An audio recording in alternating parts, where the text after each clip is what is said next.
কিছু সময় এভাবে চলার পর হঠাৎ করেই বিকট একটা আওয়াজ করে বাসটি এদিক সেদিক টলতে টলতে গিয়ে রাস্তার পাশের একটি গাছে গিয়ে ধাক্কা খেয়ে দাঁড়িয়ে পড়ে। রাতের বেলায় ওই রাস্তায় ভুল করেও যদি কেউ গিয়ে থাকে তাকে আর জীবিত পাওয়া যায়নি।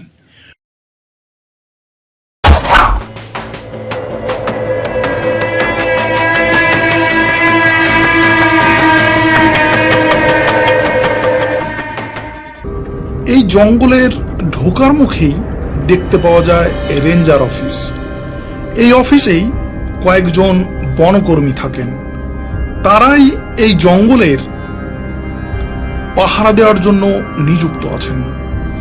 তবে জঙ্গলের যা অবস্থা তাতে করে তারাও নিজেদের জীবন বাঁচাতে সন্ধ্যার পর জঙ্গলমুখী হন না। তবে জঙ্গল শেষে কয়েকটি ঝুপড়ি বাড়িঘর দেখতে পাওয়া যায়। এছাড়া আশেপাশে তেমন বিশেষ জনবসতি নেই। এই জঙ্গলের ভিতর দিয়ে এঁকে বেঁকে যে রাস্তা চলে গেছে সেই রাস্তা অত্যন্ত নির্জন হওয়ায় দিনের বেলাতেও লোকজন বিশেষ কাজ ছাড়া ওমুখ হয় না। আর রাতের বেলা তো কোনো কথাই নেই। মানুষজন যত বড় বিপদে পড়ুক না কেন কেউই ওই রাস্তার কথা মাথায় আনতেও সাহস পায় না। রাতের বেলায় ওই রাস্তায় ভুল করেও যদি কেউ গিয়ে থাকে তাকে আর জীবিত পাওয়া যায়নি।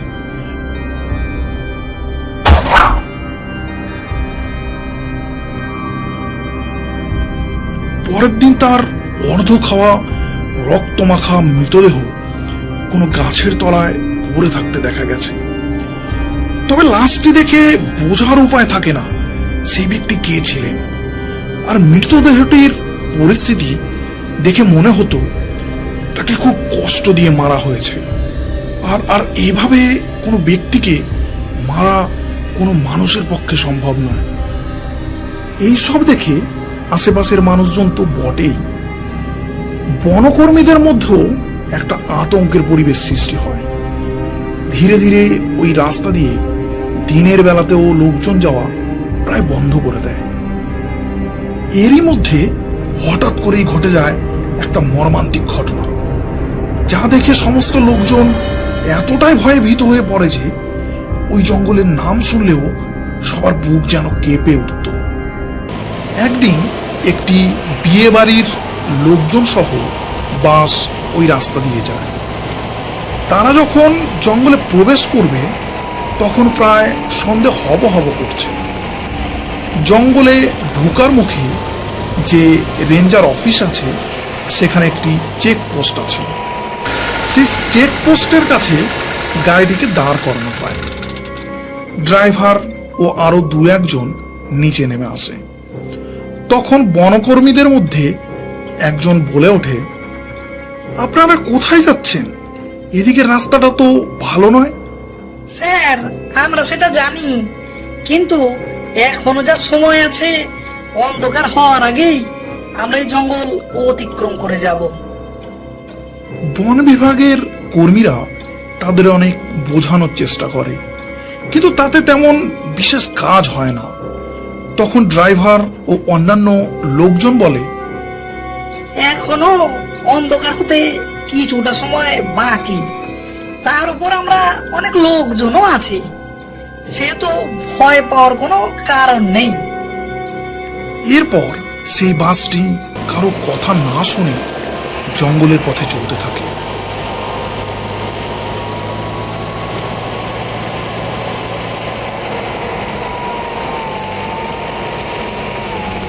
কিছুটা রাস্তা যাওয়ার পর জঙ্গলের ঘনত্ব বাড়তে থাকে আর চারিদিকের পরিবেশ গাঢ় অন্ধকারে ডুব দেয়।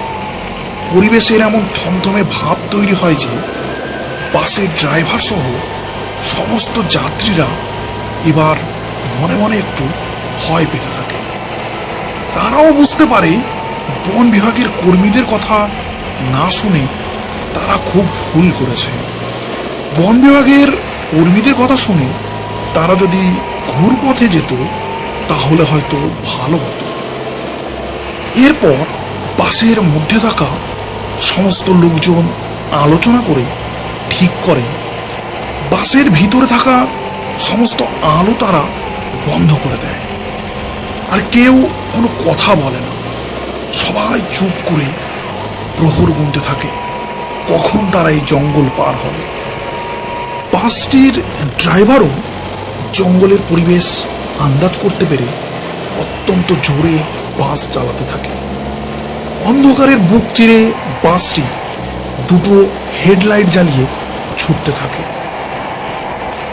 কিছু সময় এভাবে চলার পর হঠাৎ করেই বিকট একটা আওয়াজ করে বাসটি এদিক সেদিক টলতে টলতে গিয়ে রাস্তার পাশের একটি গাছে গিয়ে ধাক্কা খেয়ে দাঁড়িয়ে পড়ে।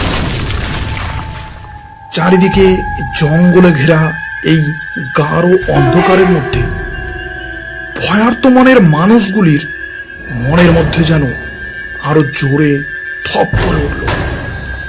ভয়ে সবার প্রাণ যেন তখনই বেরিয়ে যাবে।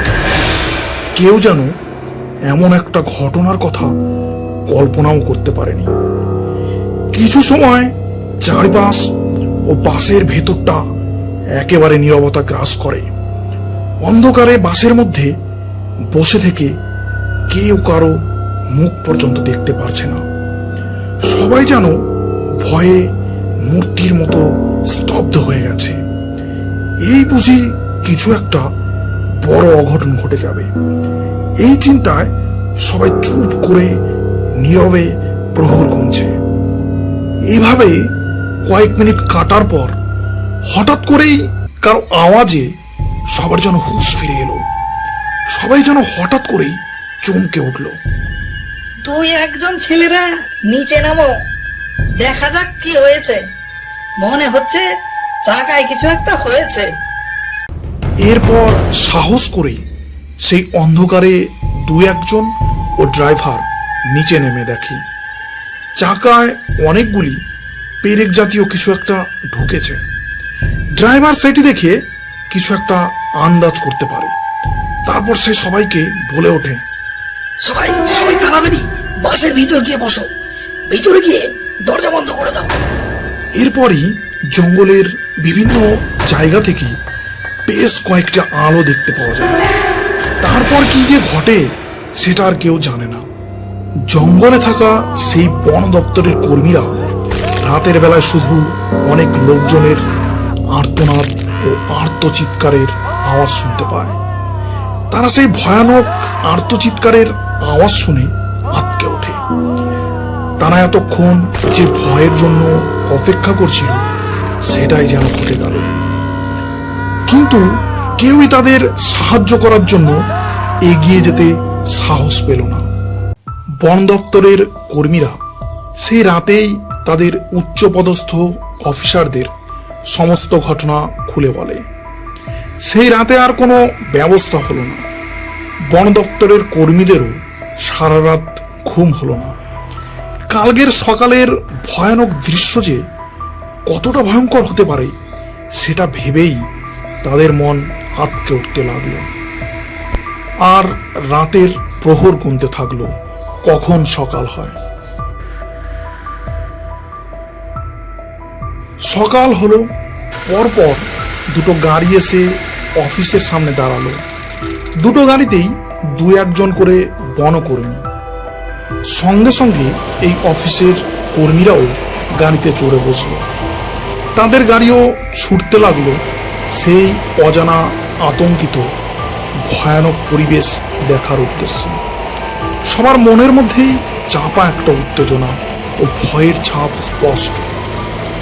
গাড়ি গিয়ে থামলো সেই কালকের রাতের বিভীষিকাময় স্থানে।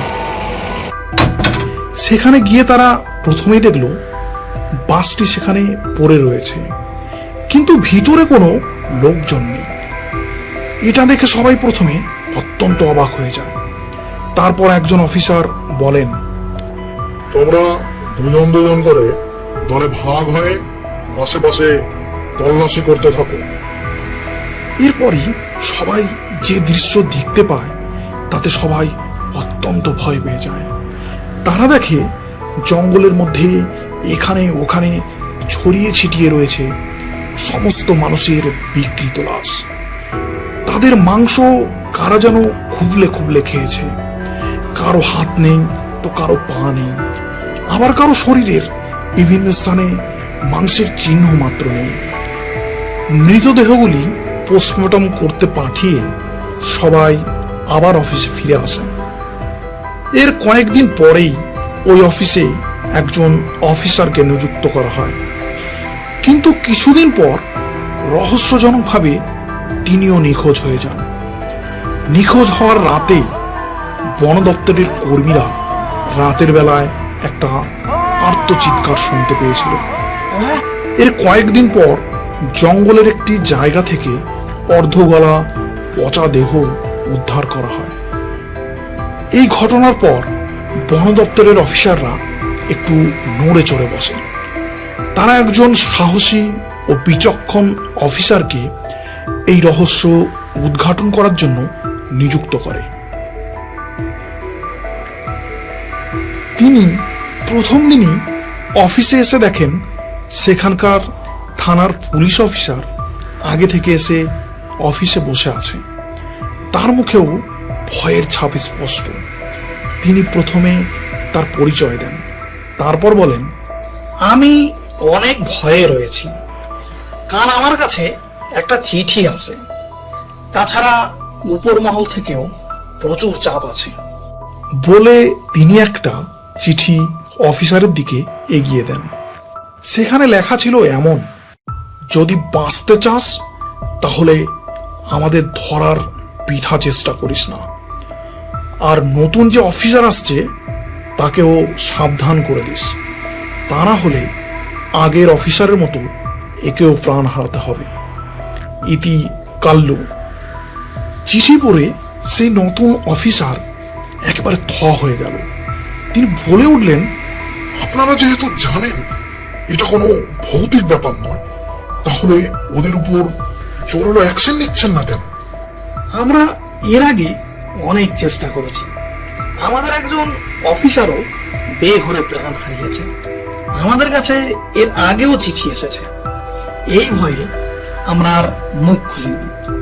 এই চিঠি আসার পর আমি ঠিক করলাম আপনাকে সমস্ত সত্যিটা জানানো উচিত, তাই চলে এলাম। এরপর সেই অফিসার ও রেঞ্জার অফিসার ঠিক করলেন আজই এর একটা হেস্তনস্ত করে ছাড়বেন। তারা দুজনা যুক্তি করে রাত হলে তারা দুজন বন্দুক নিয়ে সন্তর্পণে সেই কাল্লু ডাকাতের ডেরার কাছে গিয়ে লুকিয়ে দেখতে লাগলো। তারা দেখলো কতগুলি সন্ডা মার্কা লোক একটা লোককে ঘিরে দাঁড়িয়ে রয়েছে। তাদের মধ্যে থেকে একজন হুঙ্কার দিয়ে বলে ওঠে, রে, তুই আমাকে সব খবর পুলিশের কাছে পাচার করছস? তুই ভাবছিলি কি কিছু বুঝতে পারবো না? আজই তো লাস্ট দিন। অফিসাররা বুঝতে পারেন এটাই সেই কালো ডাকাত। এরই মধ্যে তারা দুজন বন্দুক উঁচিয়ে তাদের সামনে যায়। তখন রেঞ্জার অফিসার বলে ওঠেন, কাল্লু, অস্ত্র ফেলে দিয়ে স্যারেন্ডার করো, তা না হলে কিন্তু বেঘরে প্রাণ দিতে হবে। তাহলে অফিসার মরতে শেষ ম্যাচ চলেই আইছে। আরে নতুন অফিসারের সাহস আছে, মান দিয়ে হইব। এত কিছু জানার পরেও প্রথম দিনই আমার ধরতে আইছে, এই কাল্লুরে ধরতে আইছে। এই কে কোথায় তোরা আছিস? এদের একটু খাতির যত্ন কইরা দে। আর কোনো চালাকি নয় কাল্লু, চালাকি করলে মাথার খুলি উড়িয়ে দেব। তোদের আর লোকজনকে নিয়ে আসিস নাই? এই কাল্লুকে ধরতে তোরা মাত্র দুজন আইছিস। কাল্লু, ওর মতন গুন্ডাকে সায়স্তা করতে আমরাই কাফি। এই কথা বলতে না বলতেই তাদের দুজনার মাথায় খুব জোরে পিছন দিক থেকে কারা যেন আঘাত করে। সঙ্গে সঙ্গে দুজনাই অজ্ঞান হয়ে মাটিতে পড়ে যায়। চোখ খুলতে তারা দেখে তারা গাছের সঙ্গে বাঁধা রয়েছে। তারপর কাল্লু বলে, অফিসার, আগেই কইছিলাম কাল্লুকে ধরা তোদের কাজ না। এবার তোরা আমার হাতেই মরবি। বলেই কাল্লু ছুরি নিয়ে তাদের দিকে এগিয়ে যায়। এমন সময় ঘটে যায় একটি অলৌকিক ঘটনা। হঠাৎ করে চারিদিক থেকে ভেসে আসতে থাকে অট্টহাসির শব্দ। সবাই তাকিয়ে দেখে একটি বীভৎস চেহারার অশরীরী মূর্তি বাতাসে ভাসছে। তার চোখ দুটি যেন রাগে আগুনের ভাটার মতো জ্বলছে। তার গায়ের বিভিন্ন স্থানে গভীর ক্ষতর চিহ্ন। এই বীভৎস চেহারা দেখে কাল্লু বলে ওঠে, কি কে তুই?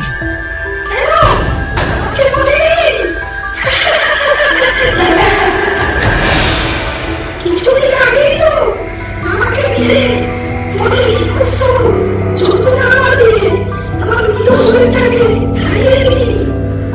এই বলতে বলতেই সেই মূর্তিটি তার আসল রূপে ফিরে আসে। সবাই অবাক দৃষ্টিতে তাকিয়ে দেখে যে ফরেস্ট অফিসার কিছুদিন আগে এই জঙ্গলে প্রাণ হারিয়েছে তিনি সবার সামনে দাঁড়িয়ে আছেন। এবার সেই মূর্তি বলে ওঠে, অফিসার, এরা অনেক নিরীহ লোকের প্রাণ নিয়েছে।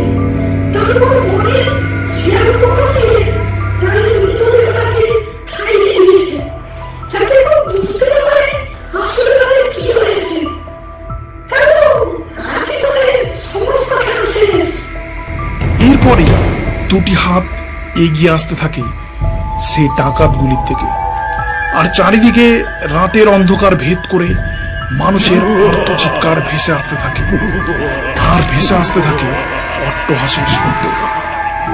এরপর সকালে ফরেস্ট অফিসের কয়েকজন সেখান থেকে পুলিশ অফিসার ও রেঞ্জার অফিসারকে উদ্ধার করে ও কাল্লু ডাকাত সহ অন্যান্যদের মৃত অর্ধঘাওয়া শরীর উদ্ধার করে। আর এরপর থেকে ধীরে ধীরে ওই রাস্তা স্বাভাবিক হতে থাকে। সেই রাস্তা দিয়ে লোকজন যাওয়া আসা শুরু হয়। আর তেমন বড় কোনো বিপদ কোনোদিন হয়নি। আমাদের পিএন টুনস চ্যানেলের আরও অন্যান্য গল্পগুলি দেখতে আমাদের পিএন টুনস কার্টুন চ্যানেলটিকে আপনারা সাবস্ক্রাইব করে রাখুন এবং অল বেল নোটিফিকেশন অন করে রাখুন। এছাড়া আপনারা কি ধরনের গল্প পছন্দ করেন তা আমাদের কমেন্ট বক্সে জানাবেন। আমরা সেই ধরনের গল্প রেডি করে আপনাদের সামনে তুলে ধরব। Thank you.